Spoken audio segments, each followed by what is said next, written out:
آگ دیتی اللہ بدل دے. اسی لیے حضرت عمر کہتے تھے کہ خدا کی شان ہے کہ جو لفظ میرے زبان پہ نکلے اللہ نے عرش سے وہی نازل کیا. تو حضرت عمر رضی اللہ تعالیٰ عنہ کہتے ہیں کہ بھئی اپنی بیٹی کو ڈانٹنے کے بعد پتہ کیا کہ حضور کہاں ہیں، تو پتہ لگا کہ حضور صلی اللہ علیہ وسلم فلاں مقام پہ ہیں اور اس غرفے میں ہیں. یعنی غرفہ کہتے ہیں اوپر والے کمرے کو، ایک کمرہ نیچے تھا ایک کمرہ اوپر تھا، تو حضور اوپر تھے. تو حضرت عمر نیچے آئے، آپ کا غلام جو ہے باہر بیٹھے تھے حضرت رباط نے کہا کہ فاستاذن لی رسول اللہ، حضور سے اجازت مانگو، کہو عمر دروازے پہ آیا ہے. تو اس نے جا کے عرض کیا، حضور خاموش رہے. وہ واپس آیا، اس نے کہا عمر اجازت نہیں ملی. تھوڑی دیر گزری، حضرت عمر نے پھر آواز لگائی، غلام نے جا کے پھر عرض کیا تو حضور خاموش رہے. واپس آیا، اس نے اشارہ کیا اب اجازت نہیں مل رہی. حضرت عمر کہتے ہیں اب میری جان نکلنی شروع ہو گئی کہ بھئی حضور مجھے بھی ملنے کی اجازت نہیں دے رہے، بات نہیں کر رہے، اور صحابہ مسجد میں بیٹھے رو رہے ہیں. تو حضرت عمر کہتے ہیں کہ جب برداشت نہ ہوا تو پھر میں نے زور سے آواز دی تاکہ حضور خود براہ راست میری آواز سنیں، تو شاید میری اس آواز پہ اجازت عطا فرما دیں. تو جب میں نے زور سے آواز لگائی، حضور نے کہا اجازت ہے. تو میں اوپر گیا اور سلام کیا، اور سلام کرنے کے بعد سب سے پہلا سوال میں نے یہ کیا کہ حل طلقت نساءک یا رسول اللہ، کیا آپ نے اپنی بیویوں کو طلاق دے دی ہے؟ حضور نے فرمایا نہیں. کس نے کہا ہے؟ میں نے کہا حضور آپ نے طلاق نہیں دی. حضور نے فرمایا میں نے طلاق نہیں دی، حالانکہ تو میں نے اعلان کیا ہے کہ 1 مہینے کے لیے اپنی بیویوں کے پاس نہیں جاؤں، طلاق تو میں نے نہیں دی ہے. تو حضرت عمر کہتے ہیں کہ یا رسول اللہ یہ تو بڑی خوشی کی بات ہے. حضرت عمر کہتے ہیں ایک روایت میں آتا ہے کہ میں نے زور سے کہا اللہ اکبر، اور زور سے وہیں سے آواز دی ما طلق رسول اللہ، حضور نے کوئی طلاق نہیں دی، مسلمانوں خوش ہو جاؤ. میں نے کہا حضور صحابہ تو رو رہے ہیں کہ ہماری ماؤں کو طلاق ہو گئی، میں ما طلق تو. اور اس کے بعد حضرت عمر کہتے ہیں اب میرا جی چاہا کہ میں تھوڑا سا حضور کو کوئی ایسی بات کروں کہ حضور خوش ہوں، ہنسیں. تو میں نے کہا یا رسول اللہ ان عورتوں کو آپ ہی نے تو سر پہ چڑھایا. ہم مکے والے قریشی جو تھے نا، مجال ہے کہ ہمارے سامنے عورتیں بولیں جناب ہم تو لکڑیاں رکھتے تھے اپنے ہاتھ میں اور مار مار کے سیدھا جو کر دیتے تھے. آپ اسلام آیا، دین آیا، آپ نے تو عورتوں کو ہمارے سر پہ بٹھا دیا، اب دیکھا آپ کو بھی تنگ کر رہی ہے. تو وضاح کا رسول اللہ حضور ہنس پڑے، حضور صلی اللہ علیہ وسلم کو ہنسی آ. تو حضرت عمر یہی چاہتے تھے کہ کسی طرح حضور تھوڑا سا تو مسکرائے، غصے میں ہیں حضور صلی اللہ علیہ وسلم. اور اس کے بعد جناب یہ آیت مبارک نازل ہوئی جو حضرت عمر نے کہی تھی. اب اس آیت کو سمجھیں کہ علماء نے کہا کہ اس میں بھی اشارہ موجود ہے کہ اگر حضور کی بیویوں سے اور اس وقت کوئی اور بیویاں بہتر ہوتی تو اللہ قادر تھا بدل دیتے، لیکن جب نہیں بدلی تو معلوم ہوا اور اس سے کوئی بہتر تھی ہی نہیں. اس لیے علماء نے لکھا ہے کہ اسی آیت میں یہ اشارہ موجود ہے کہ اگر اصاربہ ان یبدلہ ازواجا خیرا منکن ان طلقکن ان یبدلہ ازواجا خیرا منکن مسلمات مومنات قانتات تائبات عابدات سائحات سیبات و ابکارا. تو علماء نے لکھا کہ اگر بہتر ہوتی تو بدل دیتے نا، جب نہیں بدلی تو معلوم ہوا کہ پوری امت میں یہی بہتر تھی جو ازواج محمد مصطفیٰ تھی. اچھا دوسری بات یہ ہے کہ اللہ نے فرمایا سیبات و ابکارا. سیب کہتے ہیں بیوہ عورت، شادی شدہ عورت، ابکار ہے بکر سے کنواری عورت. تو سیب کا ذکر پہلے آیا، ابکار کا ذکر بعد میں آیا ہے کہ شادی شدہ یا کنواری. حالانکہ کنواری کا مقام جو ہے شادی شدہ سے زیادہ ہوتا ہے، لیکن یہاں سیبات مقدم ہے. تو علماء نے کہا یہ بھی اشارہ ہے نا، حضور کی پہلی بیوی بھی سیب تھی نا خدیجہ، اور کنواری بیوی تو بعد میں آئی تھی. تو اس سے اشارہ ہوا کہ حضور کی بیویوں میں یہ تمام کامل کی کامل صفات موجود تھیں اور اللہ نے اپنے نبی کے لیے ان کو چن لیا تھا اور یہ مقام دیا تھا کہ ازواجہ امہاتہم، کہ قیامت تک حضور کی بیویاں جو ہے پوری امت مصطفیٰ کی مائیں ہیں. اس سے بڑا ایمان سے کہیں کو مرتبہ ہو سکتا ہے جو آج تک دنیا کے کسی مذہب نے دیا ہو کہ حضور کی بیوی اور قیامت تک جو مسلمان پیدا اس کی بھی ماں ہے. جو پیدا ہو چکے یا آئندہ پیدا ہوں گے، جو بھی کلمہ پڑھے گا اس کے لیے وہ ماں کا درجہ رکھے گی. اللہ تبارک و تعالی ہمیں اسلام کی روشنی میں مقام عورت کو، عظمت عورت کو سمجھنے کی توفیق عطا فرمائے. واللہ اعلم وآخر دعوانا الحمدللہ رب العالمین. احباب کرام،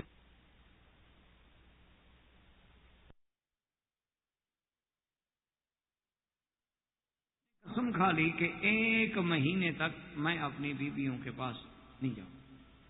اور بعض روایات میں ہے کہ پھر یہ 1 مہینہ بی بی ماریہ قبطیہ رضی اللہ تعالی عنہا کے جن کی دل شکنی ہوئی، تو اس دل شکنی کی وجہ سے کہ اس پر حضور صلی اللہ علیہ وسلم نے تحریم کا فیصلہ کیا تھا، تو ایک اللہ کے پیغمبر کی کتنی بڑی عظمت ہے، کتنی بڑی شفقت ہے کہ ایک عورت کو پھر اتنا بلند مقام دے رہے ہیں کہ اگر غصے میں یا جذبات میں آ کے ایک فیصلہ کیا تو اس کو راضی کرنے کے لیے صرف 1 گھنٹہ نہیں بلکہ 1 مہینہ اس کے گھر میں تشریف، اور باقی سب بیویاں مر. اور اسی سے وہ بات بھی سمجھ آتی ہے کہ حالانکہ بی بی ماریا قبطیہ جو ہیں وہ تو ایک کنیز تھی، انہیں تو ایک بادشاہ نے بطور ہدیہ مقوقس نے اسکندریہ کے بادشاہ نے دیا تھا، لیکن حضور نے اس باندی کو کتنا اونچا کر دیا کہ امہات المومنین بنایا، اور سب امہات المومنین کے گھر نہیں جا رہے، اس کے گھر میں بس. اور سیدنا عمر رضی اللہ تعالی عنہ کو یہ بات پہنچی کہ حضور صلی اللہ علیہ وسلم نے اپنی بیویوں کو طلاق دے دی. انشاءاللہ اللہ نے اگر چاہا اور اس نے توفیق بخشی تو احکام نساء کے ضمن میں انشاءاللہ پھر زواج، نکاح، طلاق کے احکام بھی انشاءاللہ ذکر ہوں گے کہ اسلام کا کتنا عظیم فیصلے ہے. شرط یہ ہے کہ ایک آدمی اس کو انصاف کی نظر کے ساتھ دیکھے اور سنے اور سمجھنے کی کوشش کرے. اگر پہلے سے ہی آدمی ایک بغض کی اینک چڑھا لے تو پھر تو کوئی بات سمجھ نہیں آتی. ایک اصولی بات، یعنی اگر آپ نے ایک فیصلہ کر لیا کہ یہ آدمی غلط ہے تو پھر اس کو آپ ہمیشہ ہی غلط سمجھیں. ایک یہ ہے کہ آپ خالی الذہن ہو کر تمام قوانین، تمام دساتیر، تمام چیزوں کو سامنے رکھیں اور اس کے بعد پھر آپ اسلام کی بات کو سمجھیں تو پھر اندازہ ہوگا کہ اسلام کا قانون کتنا بڑا عظیم قانون ہے، کتنا جامع ہے، کتنا معنی ہے، اور اس نے عورت کو کیا عزت و وقام بخشا.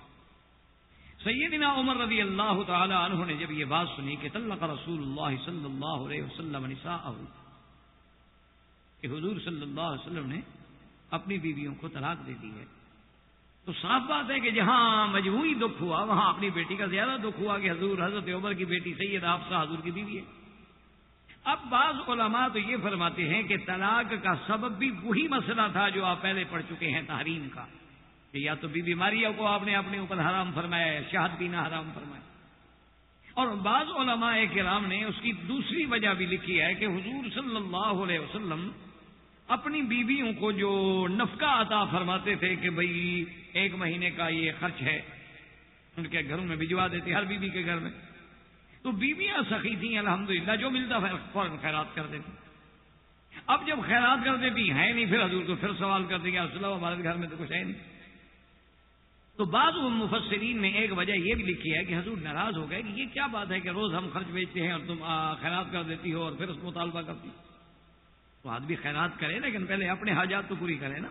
الجود من الموجود، خیرات کی جاتی ہے جو چیز موجود ہو، آپ کے پاس موجود نہیں لیکن آپ خیرات کا جذبہ دکھا رہے ہیں. پہلے تو آپ پر اپنے گھر کا حق ہے، بھلے اہل کا حق. تو اس وجہ سے حضور صلی اللہ علیہ وسلم نے 1 مہینے تک کے لیے قسم کھائی. حضرت عمر رضی اللہ تعالی عنہ سیدھے اپنی بیٹی کے گھر میں آئے، بی بی حفصہ کے گھر میں، اور حضرت عمر رضی اللہ تعالی عنہ نے آ کے بیٹی کو ڈانٹا اور فرمایا دیکھو میں تمہیں نہیں کہتا تھا کہ حضور کو تنگ نہ کیا کرو، میں نے کتنی دفعہ آپ سے آ کے کہا ہے کہ سرکار دو جہاں کو تنگ مت کرو، کسی چیز کی ضرورت ہے مجھ سے مانگ لو، لیکن میری بات نہیں سنتی، آپ حضور کو تنگ کرتی ہے. اچھا ہوا کہ طلاق ہو گئی. لیکن یہ دیکھیں کہ ایک عورت کا مقام اسلام میں اور ایک بیوی کا مقام اسلام میں کہ بیوی حفصہ کہتی ہے کہ یا ابت ابا جان آپ کیوں دخل دے رہے ہیں، یہ میرا اور حضور کا معاملہ ہے، یہ بیوی اور خاوند کا معاملہ ہے، آپ کیوں ناراض ہیں. یعنی اندازہ فرمائیں کہ مقام اس کا عظمت دیکھیں کہ معاملہ اللہ کے نبی کے ساتھ رہے گا. ٹھیک ہے وہ نبی ہے، پیغمبر ہے، لیکن خاوند بھی تو ہیں. میں ایک عام عورت نہیں، میں بیوی ہوں. تو شوہر اور بیوی میں ایسی باتیں ہوتی ہیں، آپ کیوں دخل دیتے. اگر حضور ناراض ہو گئے تو میاں بیوی میں ناراضگی بھی ہوتی ہے، رضا بھی ہوتی ہے، سلو بھی ہوتی ہے، اور ہر قسم کے حالات پیش آتے ہیں. تو بہرحال حضرت عمر رضی اللہ تعالیٰ عنہ نے جب تسلی کی تو حضور نے فرمایا کہ ما طلق، تو میں نے اپنی بیویوں کو طلاق نہیں دی، بلکہ میں نے تو قسم کھائی ہے کہ 1 مہینے تک اپنی بیویوں کے پاس نہیں جاؤں گا. تو اسلام نے ایک طریقہ یہ بھی رکھا ہے کہ اگر بیوی کے اندر کوئی نشوز ہے، نافرمانی ہے، تو یہ نہیں کہ طلاق دو یا مارو، نہیں، ذرا اس سے تھوڑی سی جدائی اختیار. حتیٰ کہ اسلام یہ بھی کہتا ہے کہ بڑی سی بڑی سزا یہ دو گے وَاهْجُرُوهُنَّ فِي الْمَضَاجِعِ، ایک بیڈ پہ اکٹھے ایک کمرے میں نہ سوئیں، اس کو جاؤ اپنے کمرے میں سوئیں، تاکہ تھوڑا ادب آئے، تھوڑی تہذیب آئے، احساس ہو اس کو. تو بہر صورت حضور صلی اللہ علیہ وسلم نے فرمایا کہ میں نے طلاق نہیں دی. حضرت عمر خوش ہوئے صحابہ کو اطلاع کی، تمام صحابہ نے خوشی کا اظہار کیا، اور جب وہ مہینہ مبارک پورا ہوا تو حضور صلی اللہ علیہ وسلم سب سے پہلے بدأ ببیت عائشہ، بی بی عائشہ کے گھر سے آپ نے ابتدا۔ جب حضور صلی اللہ علیہ وسلم بی بی عائشہ کے گھر میں تشریف لائے تو آپ اندازہ کریں کہ بی بی صاحبہ نے فوراً کہا، انہوں نے کہا یا رسول اللہ، آپ نے تو قسم کھائی تھی کہ 1 مہینہ میں اپنی بیویوں کے گھر میں نہیں جاؤں گا، آج تو 29واں دن ہے۔ یعنی آپ اندازہ کریں، ایک تو ہے نا کہ آدمی حدیث پڑھ کے چلا جائے، گزر جائے، بات اس میں سوچے، غور کرے کہ جی آج تو حضور 29واں دن ہے۔ مانا یہ ہے کہ ایک طرف تو حضور کی محبت اور پیار کا یہ عالم ہے کہ بیوی دن گن رہی ہے کہ آج کتنا دن ہو گیا، ایک ایک دن یاد ہے فراق رسول اللہ کہ حضور آج تو 29 دن ہوئے۔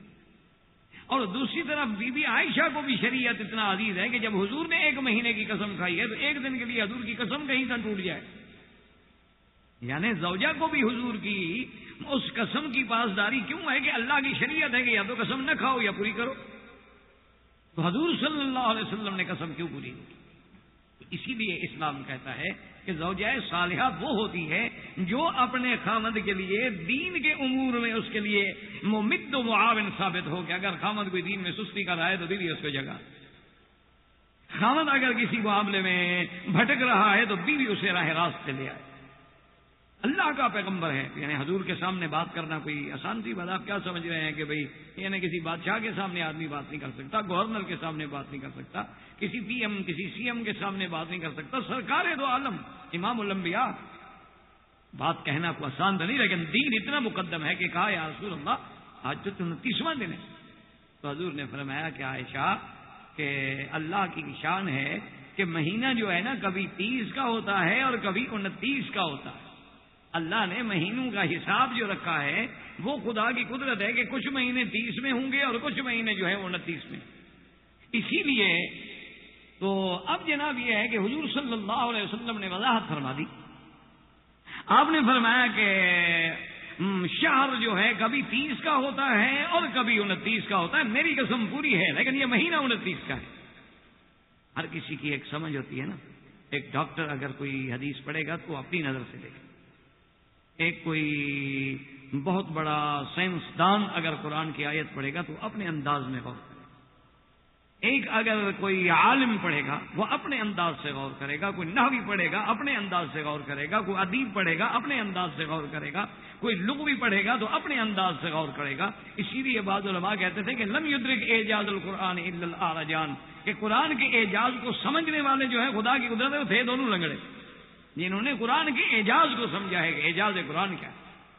تو اب جناب یہ ہے کہ جو صاحب نظر ہوتے ہیں نا، انہوں نے کہا میرا رب بھی یہی چاہتا تھا کہ حضور نے قسم کھا لی ہے اب زیادہ فراق نہ ہو، اس مہینے کو 29 کا کر دو، کیا مشکل ہے، اللہ کے آگے۔ یہ پھر صاحب نظر لوگوں کی باتیں ہوتی ہیں، یہ آپ کی اور ہماری سمجھ کے اوپر سے نکل جائیں گی۔ کیوں؟ شمس و قمر کا نظام کس کے ہاتھ؟ اسی لیے تو لیلۃ المعراج کے بارے میں ہے نا کہ جی وہ رات نہیں گزری، اللہ نے فرمایا لیلۃ، تنوین ہے قلت کی، کہ رات کے بھی بعد حصے میں اللہ نے اسراء بھی کرا دیا، معراج بھی کرا دیا، سرکار واپس بھی آگے رات کھڑی ہے۔ تو بعض علماء نے یہی لکھا ہے کہ میرے اللہ نے حکم دے دیا تھا کہ شمس و قمر تھم جاؤ، آج میرا بد نہیں آ رہا، بس جہاں کھڑے ہو کھڑے بس یہیں اب رات ہے، وہیں یہیں رک جاؤ، تمام گردشیں روک دو، آج محمد مدنی کی سواری آنی ہے اور آج حضور نے معراج پہ آنا۔ تو یہ باتیں جو ہے نا میرا عزیز، یہ وہ سمجھ سکتے ہیں۔ اسی لیے کسی نے کہا تھا نا کہ بے عشق محمد جو محدث ہیں جہاں میں آتا ہے بخار ان کو بخاری نہیں آتا، عشق نبی ہو تو بات سمجھ۔ اسی لیے حضرت شاہ جی رحمۃ اللہ علیہ ایک دفعہ ڈیرہ غازی خان کے علاقے میں تقریر فرما رہے تھے، تو وہاں بلوچوں کا علاقہ ہے اور وہ اکثر بیچارے جاہل ہوتے ہیں، لیکن داڑیاں سب کی بڑی ہوتی ہیں، پگڑیاں ماشاءاللہ بڑی ہوتی ہیں۔ شاہ جی نے سمجھا کہ سارے علماء بیٹھے ہیں، آگے سارے میری طرح جاہل تھے، میری برادری تھی۔ تو شاہ جی رحمۃ اللہ علیہ معراج میں تقریر کریں اور وہ بیٹھے ہیں بیچارے چپ کر کے، ان کی سمجھ ہی نہیں آ رہا تو کریں کیا۔ تو شاہ جی رحمۃ اللہ علیہ فرماتے ہیں کہ میں حیران ہو گیا کہ یار اتنے بڑے بڑے علماء بیٹھے ہوئے، چونکہ آج بھی یہی حال مصیبت ہے نا، داڑھی رکھ لو مولوی ہو گیا، چاہے اس بیچارے کو غسل کے فرائض بھی نہ آتے ہیں۔ تو شاہ جی رحمۃ اللہ علیہ نے پھر کہتے ہیں کہ میں نے پوچھا کہ کچھ سمجھ آ رہا ہے، تو انہوں نے کہا کہ نہیں کچھ بھی سمجھ نہیں۔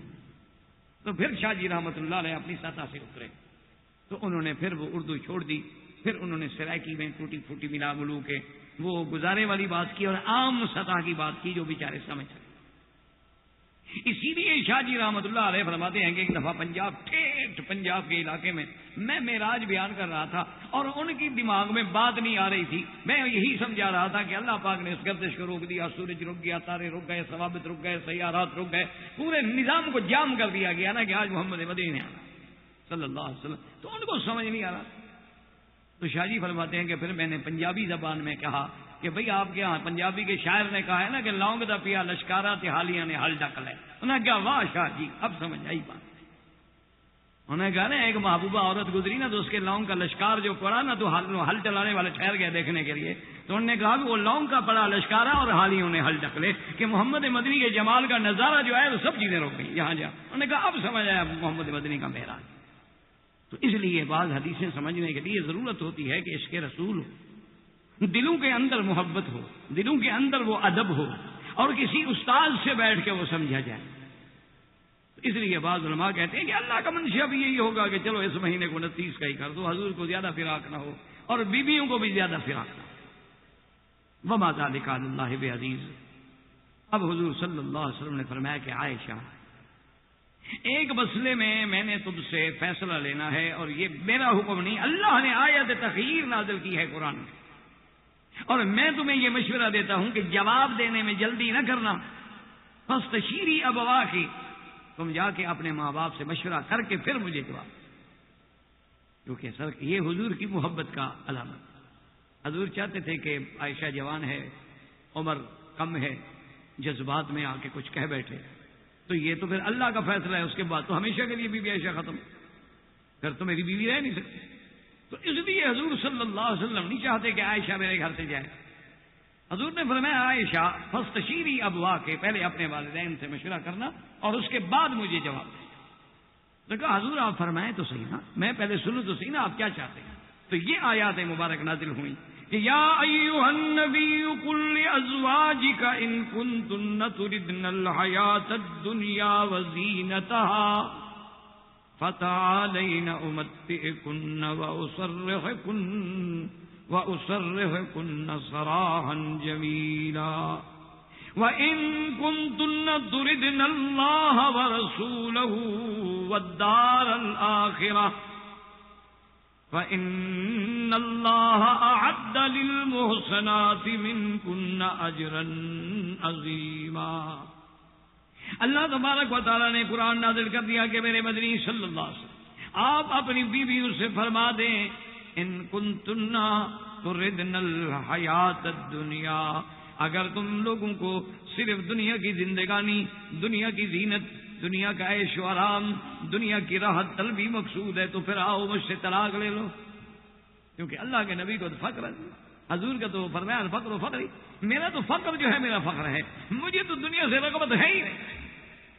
حضور صلی اللہ علیہ وسلم کو جب صحابہ نے کہا کہ حضور ایک اچھا جوڑا رکھ لیں کہ جب کوئی وفد آئے پہن لیں, حضور نے فرمایا کیا بات کر رہے ہو, اللہ کا فرشتے نے سور پہ اپنا منہ رکھا ہوا ہے, رافع بصرہ الی السماء متی یؤمر ينفخ, اور آنکھیں آسمان کی طرف ہیں کہ کب حکم ملے کہ میں سور پھونکوں اور قیامت قائم ہو جائے. تو جب قیامت اتنا قریب ہے تو لباس میں وقت ضائع کرنے کی کیا ضرورت. تو اس لیے حضور صلی اللہ علیہ وسلم کے آپ نے فرمایا میرے گھر میں تو فخر ہے. تو اب دو چیزیں ہیں کہ اگر حیات دنیا وزینتہا, یا تو تم دنیا کی لذت, دنیا کی عیش, دنیا کا آرام, دنیا میں محلات, دنیا میں کاریں, گاڑیاں, لباس, زیور, اگر یہ چاہیے تو پھر محمد مدنی یہ آپ کو نہیں دے سکتے. فتعالینا, پھر سب کے سب آ جاؤ, میں تمہیں کچھ نہ کچھ دے کے اور بڑے عزت کے ساتھ تمہیں جدا کرنے کے لیے تیار ہوں. وَإِن كُنتُنَّ تُرِدْنَ اللَّهَ وَرَسُولَهُ وَالدَّارَ الْآخِرَةَ, اور اگر تمہیں اللہ پسند ہے, اللہ کا رسول پسند ہے اور آخرت اور جنت کی نعمتیں چاہیے, تو اللہ نے تم لوگوں کے لیے بہت بڑا اجر عظیم تیار کر رکھا ہے. یا دنیا کی لذت اختیار کرو یا آخرت کی لذت اختیار کرو, فیصلہ کرو. حضور صلی اللہ علیہ وسلم نے فرمایا کہ چن, کیا تم دنیا کی راحت چاہتی ہو یا پھر آخرت کی راحت چاہتی ہو. اگر آخرت کی راحت چاہنی ہے تو پھر دنیا یہ قید خانہ ہے, دنیا یہ دار العمل ہے, دنیا یہ دار المحن ہے, دنیا یہ مسافر خانہ ہے. یہاں کچھ دل کے لگانے کی تو جگہ ہی نہیں ہے, یہاں تو گزرنا ہے, ہم گزر رہے ہیں. تو اور اس میں بھی اختیار ہے، جو چاہو چن، اگر دنیا چاہے